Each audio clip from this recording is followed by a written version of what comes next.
Estamos aqui novamente, aqui e já. Voltamos agora porque tivemos pequenos problemas técnicos com a imagem e retornamos agora aqui com o Fernando, nosso advogado previdenciarista, Wilder, do PIT-CNT Rivera, para mais uma conversa sobre a reforma da Previdência. E também nós colocamos, né, a ideia central inicial do nosso programa, que hoje iniciamos, a questão de sempre termos uma pessoa com uma opinião do lado uruguaio, do lado brasileiro, e que represente a nossa ideia aqui da fronteira, né? Uma fronteira irmã, uma fronteira única, né? Fernando, vamos começar então nossa conversa sobre a reforma, que a gente viu que agora nós já tivemos algumas mudanças, né, no texto, né? Já foi para a votação, já passou por algumas comissões e ontem o relator já nos trouxe alguns avanços. A gente deve isso também muito à pressão popular, às mobilizações que vêm sendo feitas no nosso país nesses últimos tempos, não é? Boa tarde, Adriana. Boa tarde, Wilder. É um prazer estar aqui com vocês, companheiros de direitos sociais, falando sobre a proposta de alteração na Previdência. Como tu bem referiu, já se houve vitórias desde a comissão inicial na CCJ e agora na comissão, mas a luta deve continuar. Foi essa cobrança do governo, essa luta nas ruas e nas redes sociais, que levaram a amenizar essa proposta que inicialmente era muito nociva. Ainda é, porque o eixo ainda da reforma segue preservado, mas aí a luta continua diariamente, cobrando nas redes sociais e nas ruas os deputados para aprovarem ou não aprovarem essa reforma da Previdência. No Uruguai vocês também sofreram já algumas reformas na Previdência. Como é que é o sistema hoje no Uruguai, Wilder? Y el sistema hoy tiene que ver con algo muy similar a lo que están planteando para ustedes.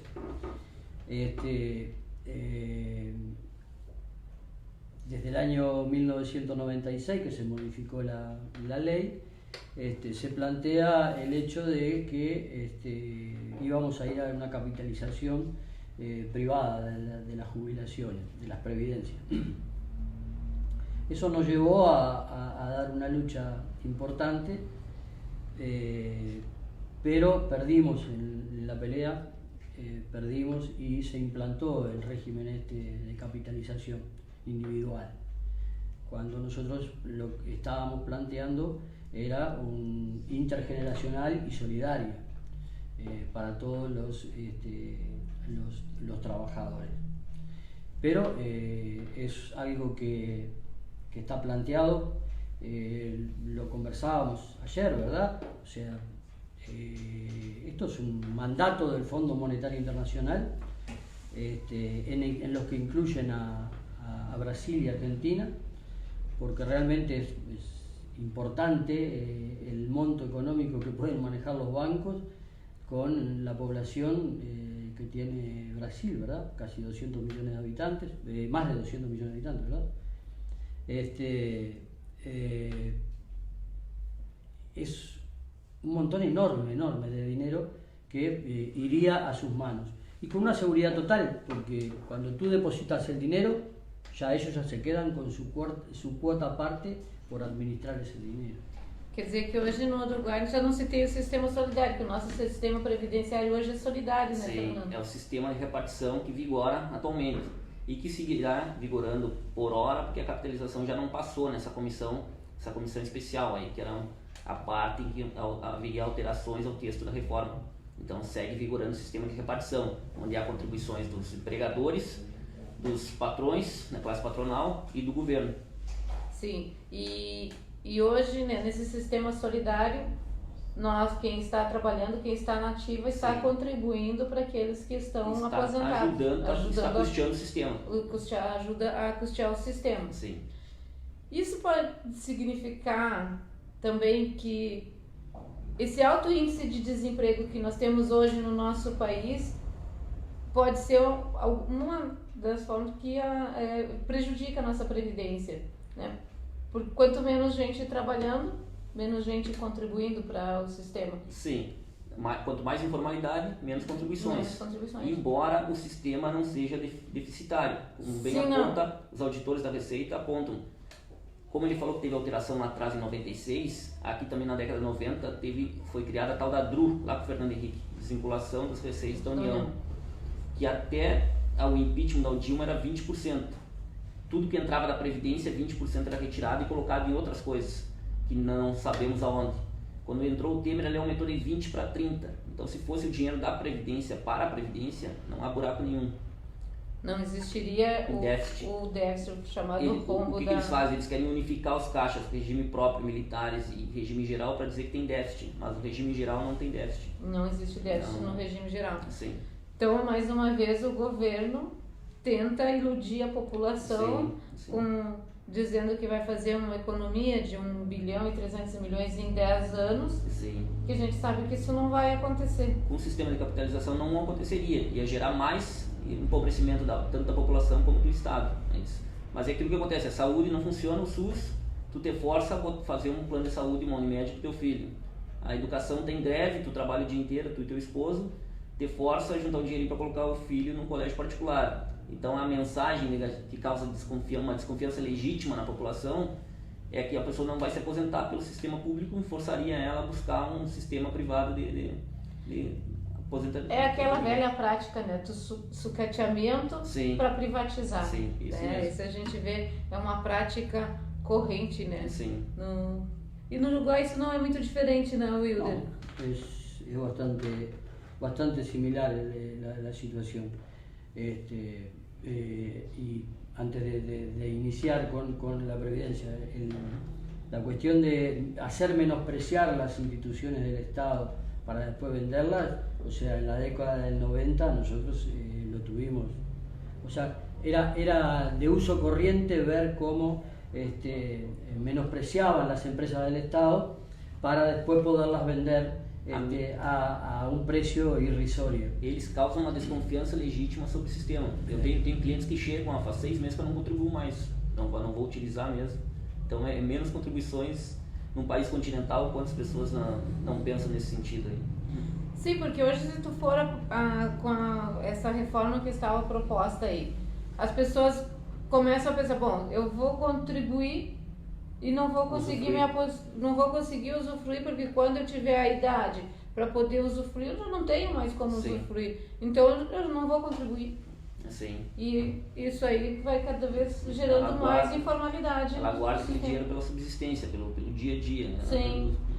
Sim, muitas vezes ela chega até pro patrão e diz, não, esse dinheiro, ao invés de tu pagar a previdência para mim, então tu me paga... Eu fico na informalidade, eu fico na informalidade, tu me repassa esse dinheiro. Sim. Isso é uma coisa que a gente tem visto aumentar muito hoje com essa questão da reforma da Previdência. E apesar da grande informalidade, ainda o sistema não é deficitário, porque ele tem contribuições de tudo que é lado. Hoje tem a MEI, tem a doméstica, tem, por exemplo, tem um jogo, um estádio cheio, o Grêmio Inter aqui no Rio Grande do Sul, já tem um auditor da Receita para retirar 5% da renda lá embaixo. Concurso de prognósticos, que as loterias, Loto Fácil, Mega Sena, tem contribuição para a Previdência. Então, tem muitos mecanismos de receita. Então, não é... E esses mecanismos, por exemplo, se passasse a questão da capitalização, esses mecanismos de receitas deixariam de gerar renda para a Previdência. Por exemplo, já a contribuição patronal não existiria, nem do governo. Cairia no colo da pessoa. Então, forçaria... É o que aconteceu lá em 88. Tinha a questão do tal estável decenal, que foi substituído pelo FGTS. Então a pessoa que tinha mais de 10 anos no trabalho se estabilizava, não podia ser demitida. Aí houve aquela opção, tu podia escolher pelo FGTS, que era o Fundo de Garantia. Aí teu patrão te chamava e dizia, tu tá com 8 anos, tu vai escolher pelo FGTS ou pelo estável decenal. Só que o estável decenal, aí se a pessoa escolhesse, ele dizia, então eu vou ter demitido, daqui 2 anos já vai ter estabilidade. É a mesma coisa agora, iam chamar a pessoa no comércio e dizer, tu vai escolher pelo sistema de repartição ou pelo sistema de capitalização.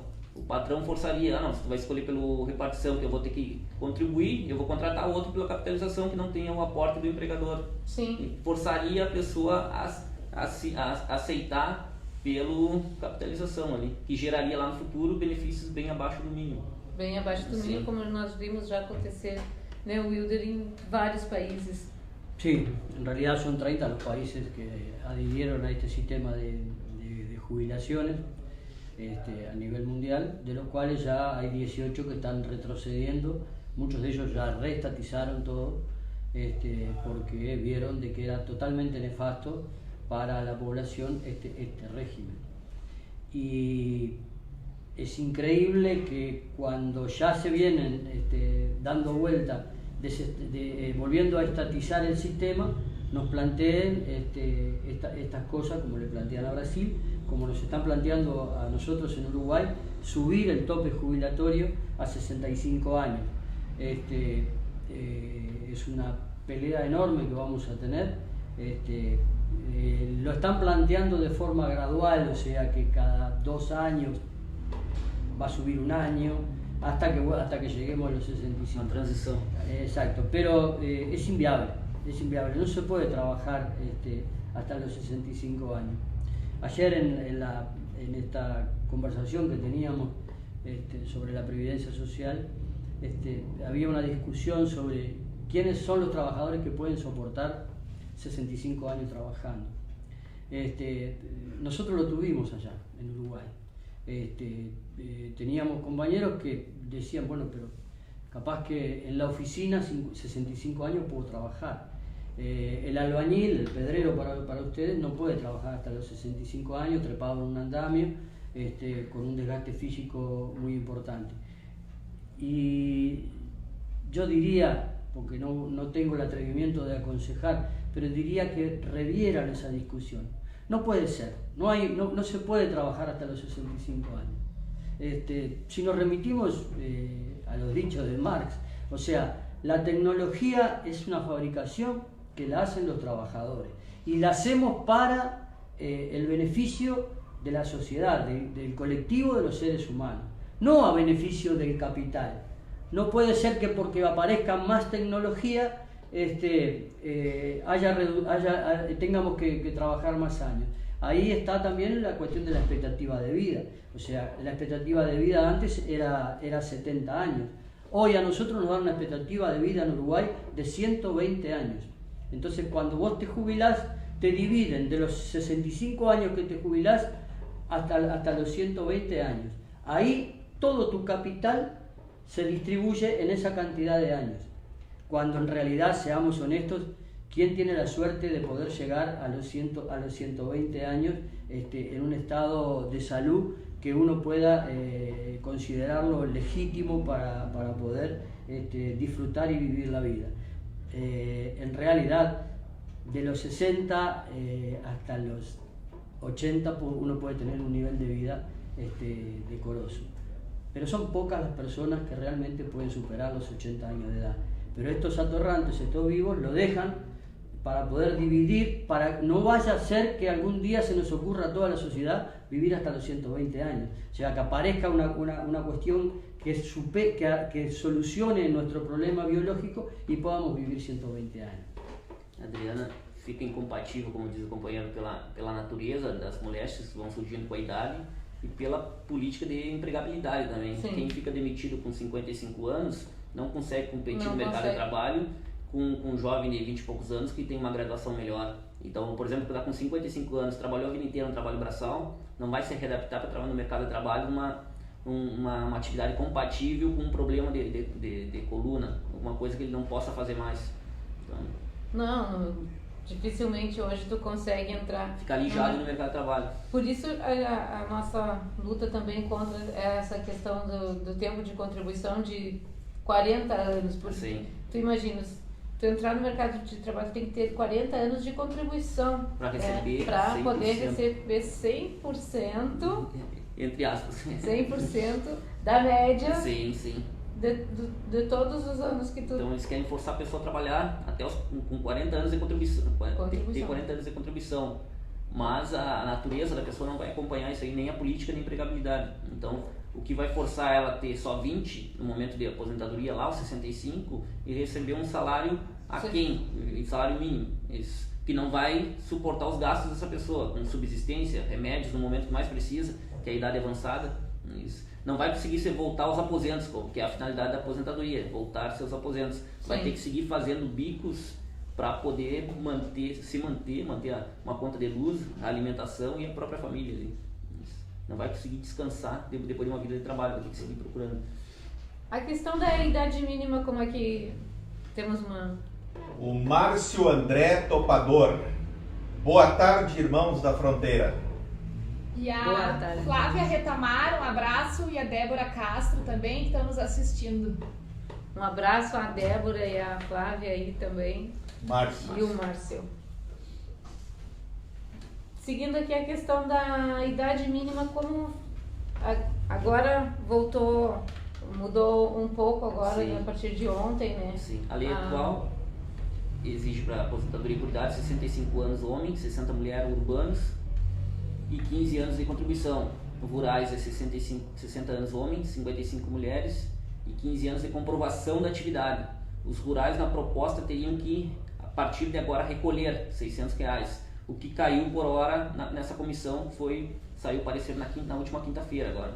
Então, agora os rurais vão seguir com 60 anos homem e 55 mulheres, as mulheres com 15 anos de atividade, e os homens, sim, que vai subir de 15 para 20 anos comprova os primeiros 15 de atividade, e não, comprova 20 anos de atividade, porque não caiu essa exigência de contribuição de R$600 por ano.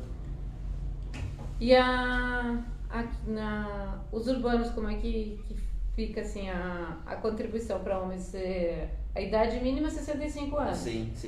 Com 15, 20 anos de contribuição. 20, subiu de 15 para 20. Vai ter uma transição. Por exemplo, a cada ano sobe meio ano. Lá no que vem já não exige 15 anos de contribuição, exige 15 anos e meio.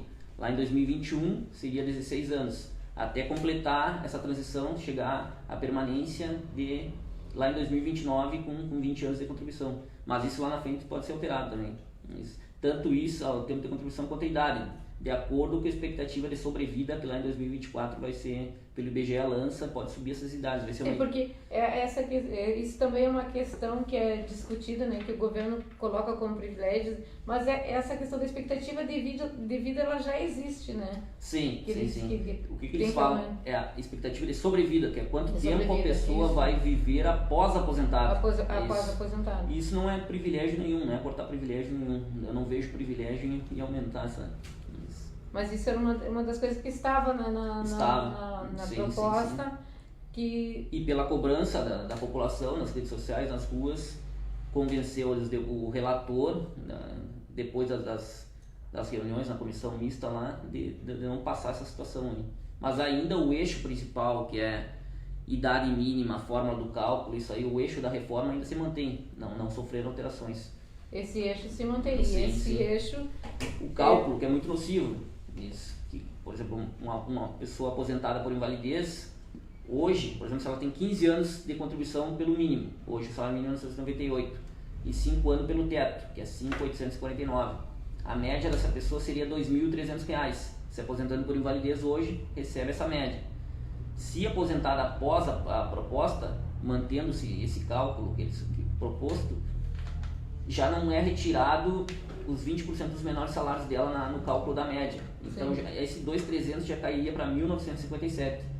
E por ela ter menos de 20 anos de contribuição, ter 20 no caso, vem a alíquota 60% em cima do 1.900 e pouco. Ela se aposenta com 1.100 e pouco. Então de 2.300 na lei em vigor, fica 1.100 e pouco na nova reforma, na nova legislação previdenciária. Isso não mudou? Isso não. No momento que ela mais precisa, que se aposentou por invalidez, decorrente de algum acidente, alguma moléstia grave, que conseguiu se aposentar por invalidez, porque a perícia do INSS a cada 10 nega um 9, então sim, a gente sabe já foi que uma vitória o perito administrativamente aposentar ele por invalidez. Aí no momento que ele mais precisa de remédios, vê a dignidade afetada, estando em casa recebendo 1.100 e pouco. Se a média dele sendo 2.300, o que seria um privilegiado na população, porque a média da população é 1.200, 1.300. Então essa população terminaria com um salário mínimo por não poder receber menos que o salário mínimo. Por não poder receber menos que o mínimo, assim, ficaria no recebendo mínimo. um salário mínimo. Sim. E a questão do funcionalismo público? Sim. Na relatoria agora teve alterações. Mas é similar à aposentadoria por tempo de contribuição no regime geral. No regime geral. Então, Então, pela proposta do governo, os professores se aposentariam com a mesma idade que os professores, as professoras com a mesma idade dos professores. Isso caiu, né? Caiu. O relatório reduziu para 57 a idade das mulheres, das professoras. Sim. Essa questão aí. E tem outra transição, eram 3 regras de transição, e o relator acrescentou mais uma. Mas permanece os 30 anos de contribuição. Sim, permanece. Porque as professoras hoje, professores, eles têm um regime especial de trabalho, que seria 25 anos de... 30 homens e 25 mulheres. 30 homens e 25. Em relação ao regime geral de 5 anos. De 5 anos. Isso caiu. Isso não... Sim. Permanece isso ainda. Permanece como proposto na original. Como proposta original da reforma. Macarena Britos Viajera. Buenas tardes desde Rivera. Boa tarde, Macarena. Então, mas a questão, a idade mínima para os professores, o magistério, no caso, as mulheres baixou, né, com essa nova proposta do relator. Sim. Para 57 anos, homens permanecem em 60. Sim. Mas para o funcionário público em geral, no caso, é 65 e 62, quando chegar na transição ali. Isso, quando chegar na transição, 65 e 62. São várias regras de transição, que é um labirinto. Sim. E tem regra por pontuação, regra por idade, e essa questão de ver protegida a integralidade e a paridade é só para quem tem fechar os 65 e 62. Sim. Quem se aposentar antes não vai. No funcionalismo, para manter a minha paridade, eu tenho que ter 62 anos de idade, 40 anos de contribuição. Para quem entrou antes de 2003. Para quem entrou antes de 2003. Isso, claro. Porque quem entrou depois já já perde a paridade e a integralidade do seu salário. Já tem aquela questão que se quer ganhar mais que o teto do regime geral. Também já entrou na... Isso, já 2013, se não me engano, foi a alteração. Isso, aí tu tem que pagar uma aposentadoria complementar. Isso. Hoje porque o governo sempre coloca combater os privilégios do funcionalismo público, como se o funcionário público fosse o grande vilão, o grande culpado dessa reforma, mas já está previsto, acho que foi no 2005 que houve uma reforma. Alterações tem todos os anos. Por exemplo, auxílio-doença, desde 2015 mudou 4 vezes a forma do cálculo.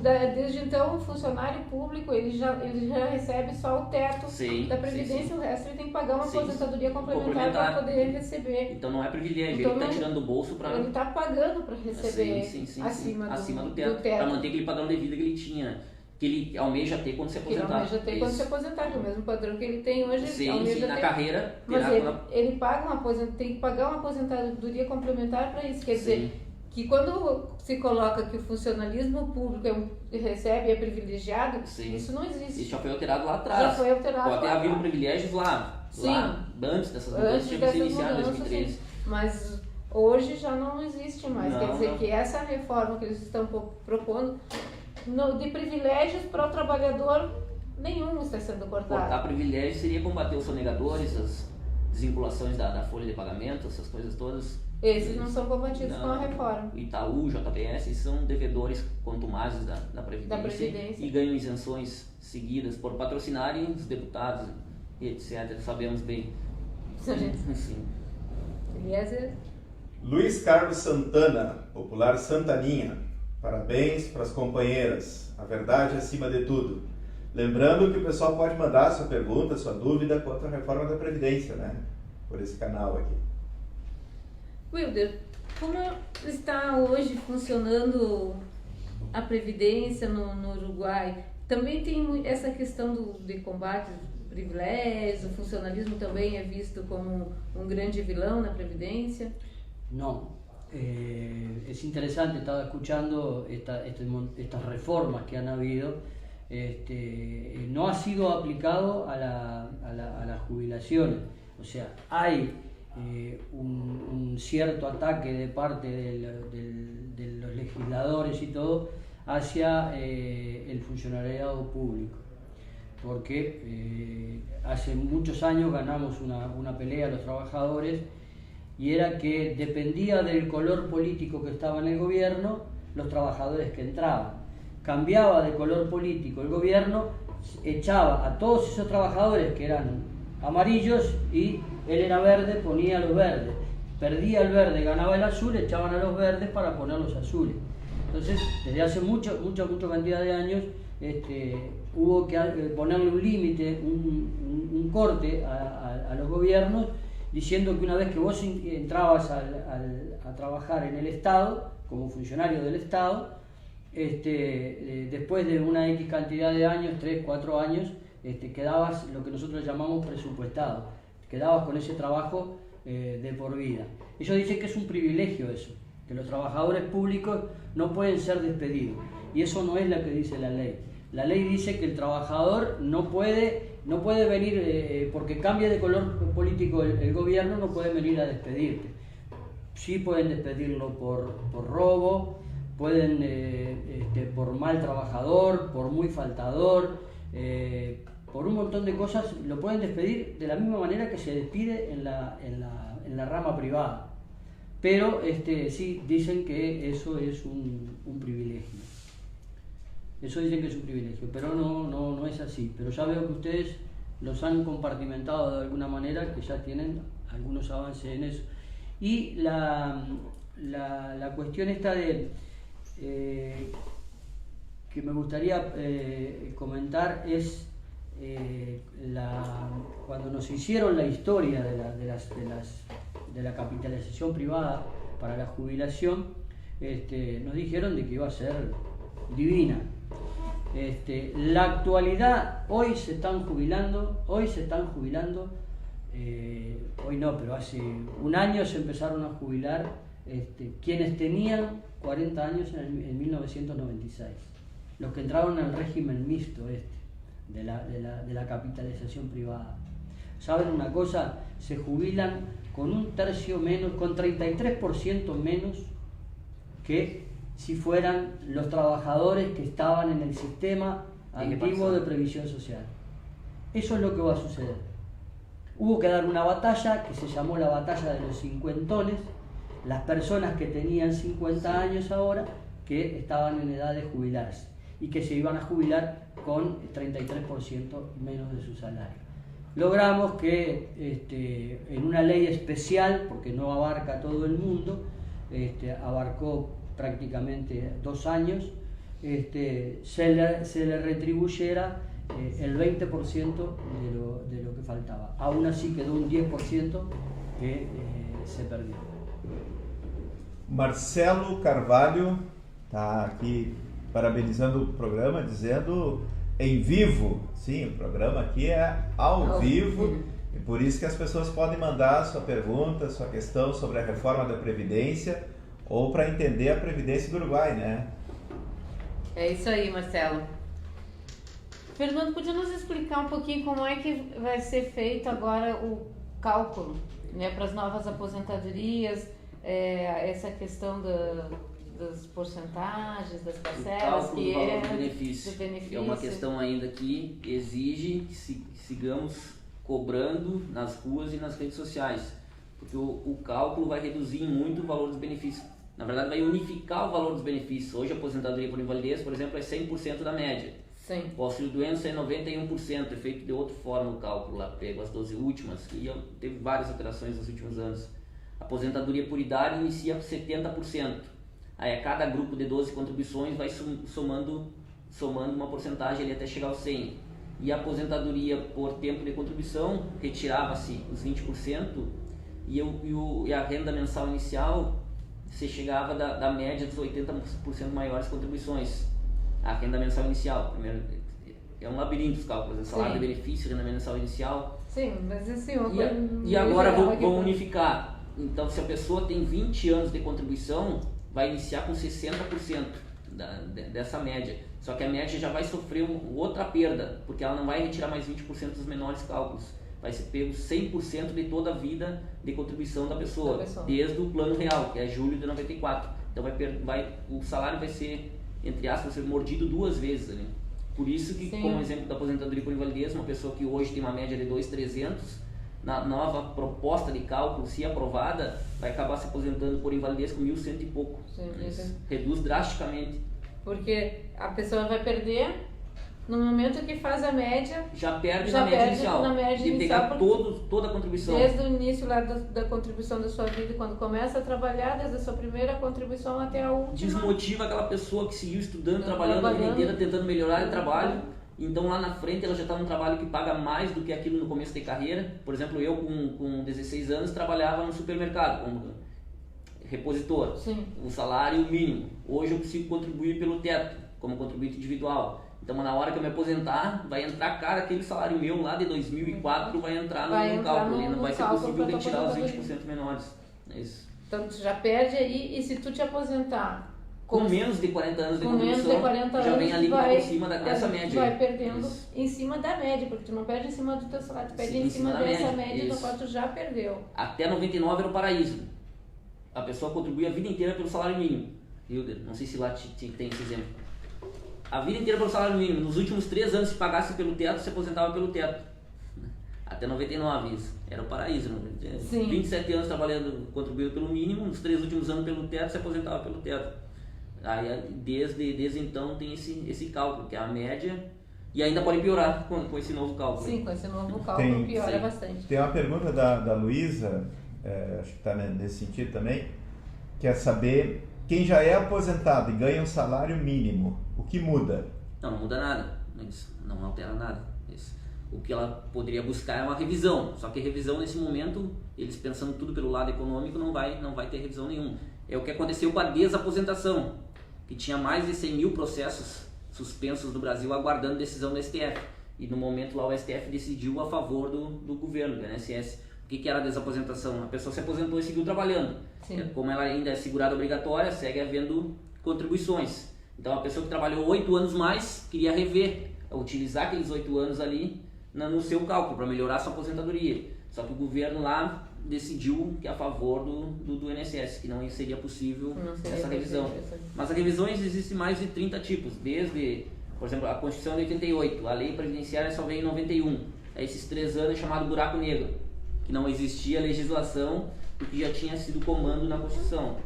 Então tem buraco verde, tem revisão sobre os tetos, tem 200 tipos de revisões que não seriam interessantes ser julgadas nesse momento, porque esse momento não está sendo decidido pelo social.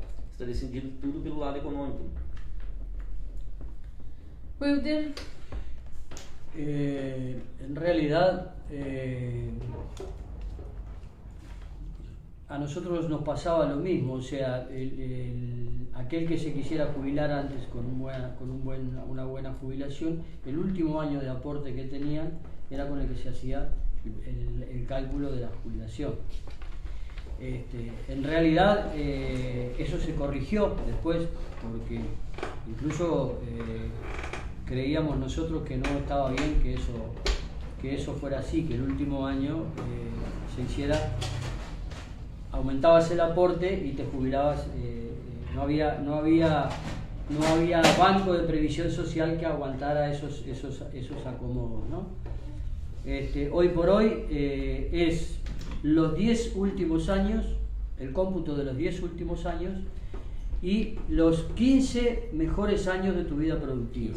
O sea, puede ser que en el medio de tu vida productiva hayas sido gerente de una empresa, bien, te van a computar eso. O sea, es una cuestión de ver la mejor forma en la que vos te puedas jubilar.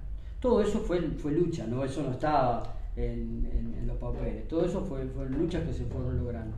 Y hoy por hoy el sistema es ese. Te jubilás por los 10 últimos mejores años ou por los 15 mejores anos de tu vida produtiva. Já é um grande avanço, né? Aqui nós temos um retrocesso nesse sentido. No Uruguai, pelo menos nesse sentido, tem um avanço, embora vocês tenham o sistema de capitalização, que aí... Pois é, então, nós ficamos... peso e contrapeso. Yo no sé cómo lo tienen previsto ustedes, acá la ley, pero allá los aportes que hacemos los trabajadores para nuestro salario diferido para cuando nos jubilemos, en el sistema de capitalización tú pones 100 pesos hoy y en el momento que entra en caja ya te quedás con 67. 33 pesos son del sistema de capitalización. O sea, te cobran 33 pesos por Taxa de administração elevada. taxa de administración. Hablamos de 100 pesos. Si son 1000, son 330 pesos para ellos, 670 para vos. O sistema financeiro Y así, lucra. o sea, es ese el cálculo. 33% es para ellos. E como se dá a rentabilidade? A rentabilidad. A rentabilidad, cuando surge esto, ellos hablan de que las posibilidades que tenían de hacer inversión con el dinero que aportábamos nosotros para nuestro salario diferido iba a ser entre un 15 y un 18%.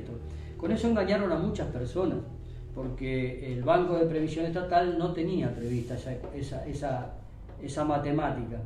Y entonces ellos ofrecían un 18%. Nunca superaron el 3%. Nunca superaron el 3%. Que el 3%, cuando arrancó esto, era lo que era de ficto. O sea, cualquier capitalización privada para la jubilación tenía que tener un mínimo del 3%.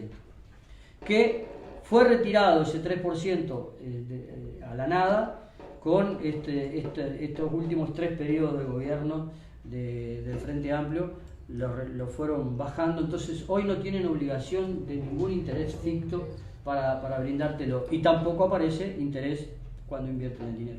Temos Aqui já a Flávia Retamar diz o seguinte: boa tarde, companheira e companheiros, parabéns pela estreia do programa.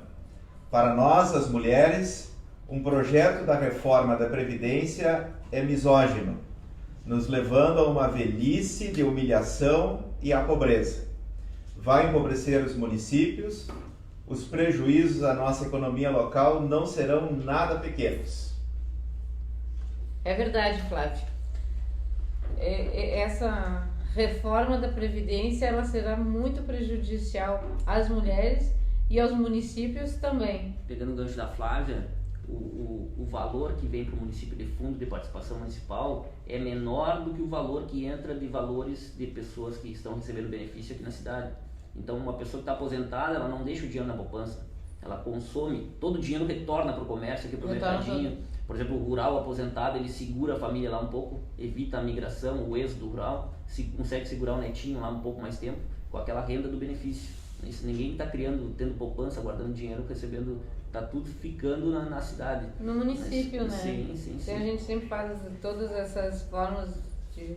A renda, ela retorna para o município. No município como o nosso, aqui em Livramento, nós não temos grandes indústrias.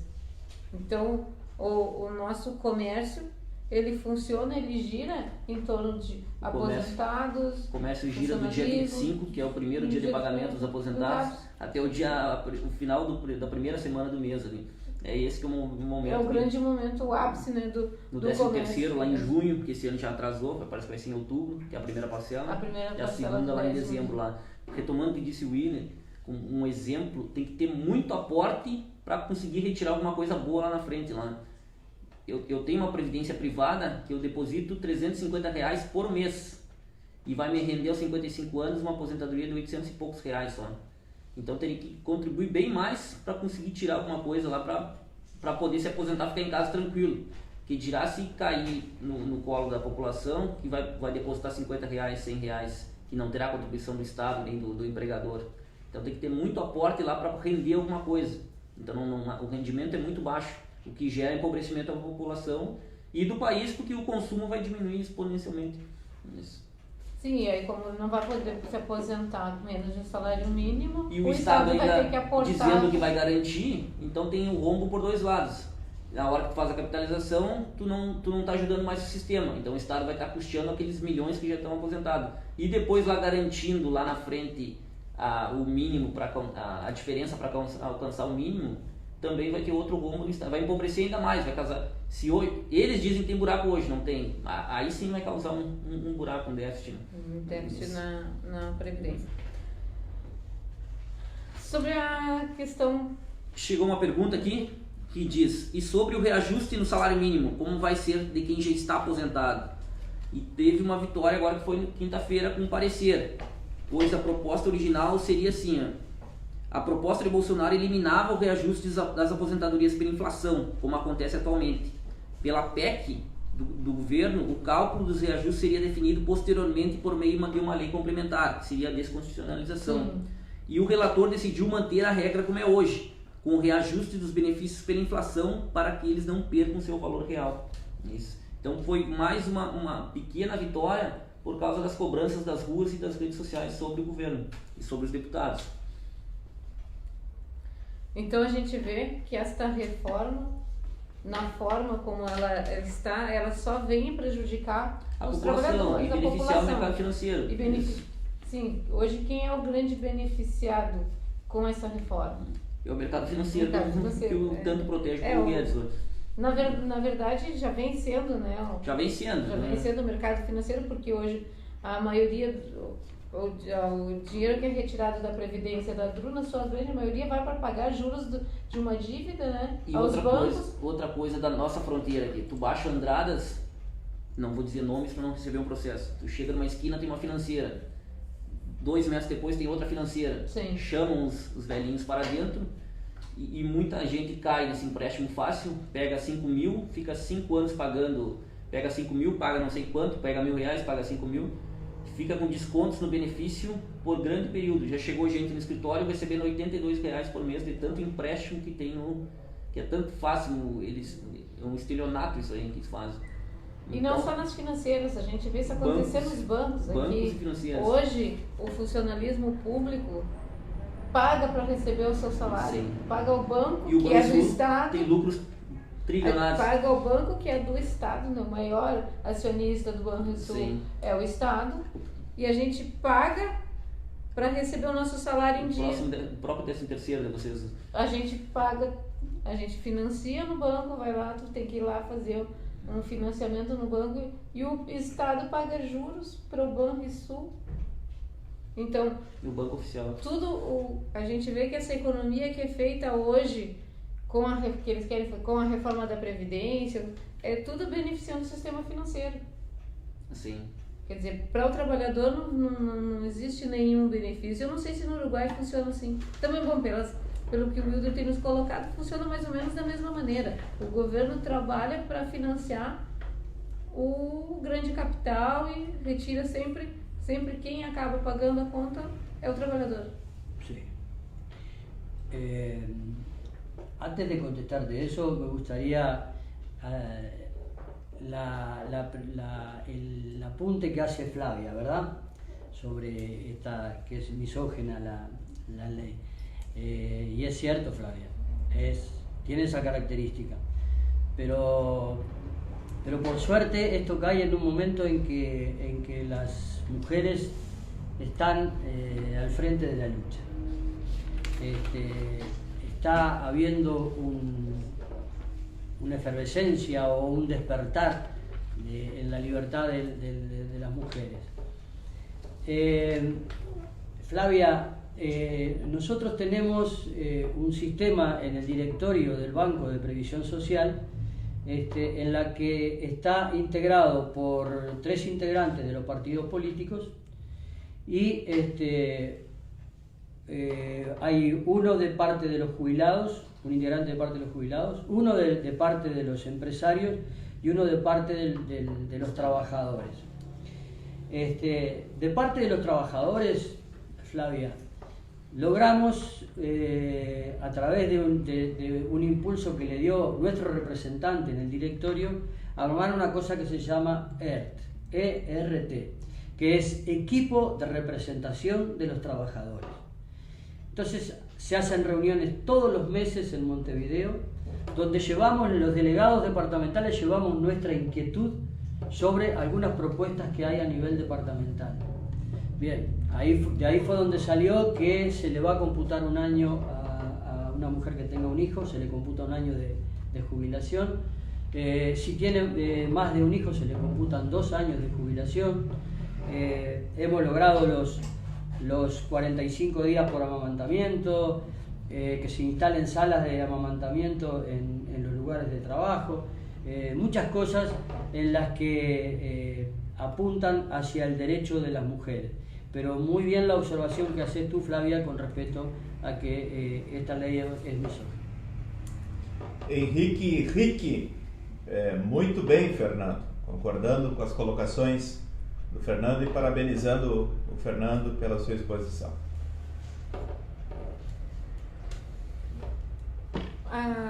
Quanto reajuste das aposentadorias a gente já falou?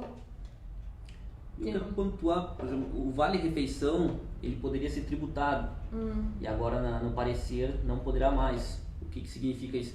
O relatório excluiu da reforma um artigo que poderia permitir que benefícios como vale-refeição e vale-transporte passassem a integrar o base de cálculo da contribuição para o INSS. Porque isso também estava estava implícito na interpretação, dava asa a isso, que eram os jabutis trabalhistas, que caíram, por exemplo, 2 primeiros caíram na primeira comissão, lá, que era a constitucionalidade, que avaliava a constitucionalidade, que era a pessoa aposentada que seguisse trabalhando, que não era para ter direito mais aos depósitos de 8% do fundo, e nem quando fosse demitida receber aquela multa de 40% quando é dispensado. Aquele já tinha caído. Aquilo caiu na primeira comissão. E esse caiu na segunda agora, que ia taxar o vale-refeição e o vale-transporte. Aí o que ia cair na prática? O empregador ia diminuir o valor desse vale-refeição. Aí seria uma pessoa menos gastando, por exemplo, a pessoa que fica no centro e almoça no restaurante, seria uma pessoa menos consumindo. Então essa é uma reação em cadeia, que diminui o consumo na cidade, empobrece a cidade. Isso. Ainda bem que essa não passou, mas ainda há outras ainda para serem discutidas. Então essa reforma, né, como a gente viu aqui, ela para o trabalhador, ela só vem a prejudicar, é nociva aos trabalhadores, né, tanto do campo quanto da cidade. Com a nova proposta, amenizou um pouco a situação dos trabalhadores do campo, dos trabalhadores rurais, o BPC, mas quanto aos trabalhadores urbanos, ela não muda muita coisa. Diminuindo o valor do cálculo ali, a idade, a transição seguindo a mesma coisa, então o eixo está mantido. Outra alteração que teve foi a pensão por morte, que na proposta originária os valores de pensão por morte poderiam ficar inferiores ao salário mínimo. E agora, pelo menos, o salário mínimo, se a pessoa não tiver outra renda, vai ser mantido. Vai ser mantido essa questão. Sim. Uma outra questão, Fernando. A pessoa que trabalha na iniciativa privada e no setor público. Acumulação de benefícios. Acumulação de benefícios. É possível, entre aspas. A pessoa vai escolher, por exemplo, tem o esposo falece, vai pegar uma pensão. Ela pode seguir com a aposentadoria dela do regime geral e a pensão do regime próprio. Só que ela vai ter que escolher entre o benefício mais vantajoso. Ela fica com o benefício mais vantajoso na íntegra e esse segundo benefício entraria em umas margens progressivas. Por exemplo, se ele for até um salário mínimo, a pessoa recebe 80% desse benefício. Se for até 2 salários mínimos desse benefício, ela recebe 60%. Até chegar ao teto da Previdência ali. Se for acima de 4 mil, se não me engano, ela recebe só 20% desse segundo benefício. Sim. Então, permite, entre aspas, mas igualmente dentro daquela família vai ter uma perda, porque antes viviam com 2 salários, por exemplo, e aí tem uma perda que vai ter que escolher no menos vantajoso e ainda vai entrar nessas alíquotas. E aquele trabalhador, por exemplo, o professor, que ele trabalha na iniciativa privada e no setor público. Se ele contribuir para o regime geral, ele pode ter se não for averbar o tempo, levar tudo para o regime próprio, para aumentar.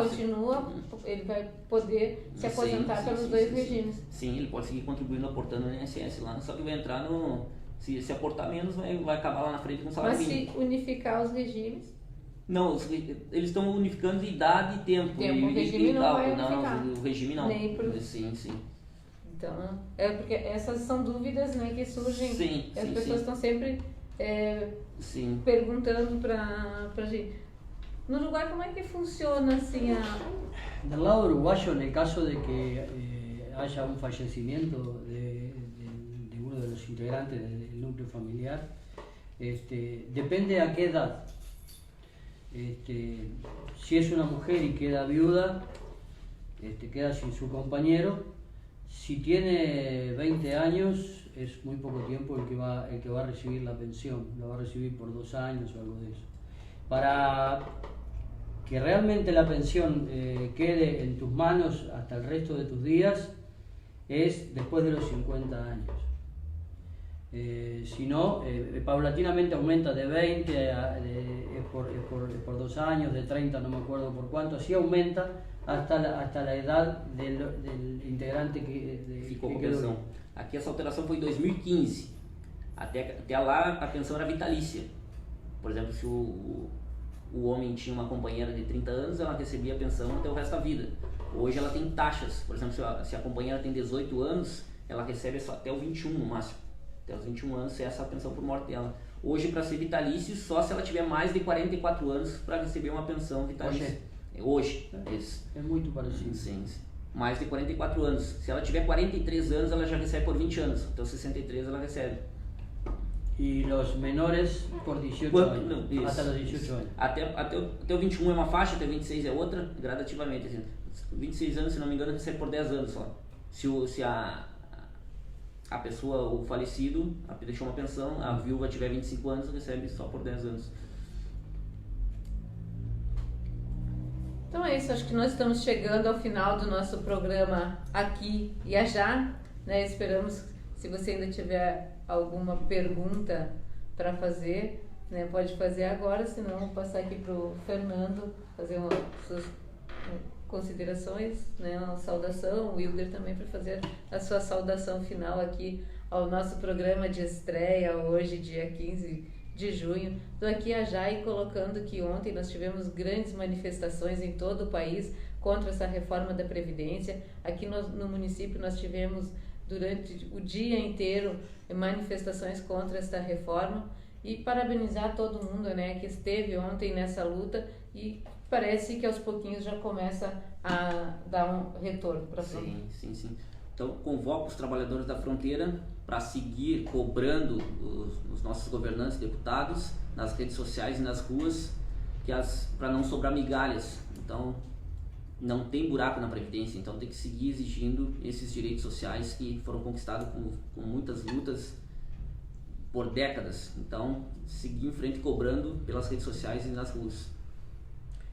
Bien, yo comparto lo que han dicho los compañeros y aclaremos también que en Uruguay se está planteando ahora el aumento de la edad de 60 a 65 años, porque el argumento es que es deficitario. Digo, no tocamos ese tema, pero no solo es para los hermanos brasileños que es nefasta esta ley y que haremos todo lo posible que podamos hacer con nuestro apoyo del lado uruguayo para poder tener debates y poder transmitir cuál es lo que realmente sucede con estas capitalizaciones privadas para la jubilación. Pero no nos olvidemos los uruguayos que hay una propuesta que está dando vueltas en Uruguay, que es elevar la edad de edad jubilatoria, llevarla a 65 años. Y no debemos estar de acuerdo, no podemos permitir que eso suceda.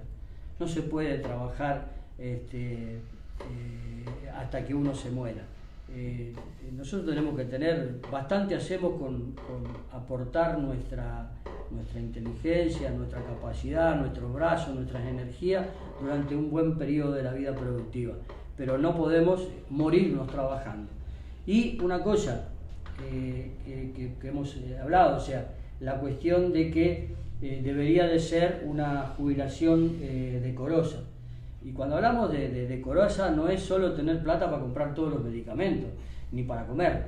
Tenemos derecho, una vez que terminamos nuestra vida productiva, a poder disfrutar de ella, poder hacer lo que no hicimos porque estábamos en el sistema productivo, poder viajar, poder salir a pasear, poder darnos algunos gustos que los detuvimos porque estábamos en la vida productiva.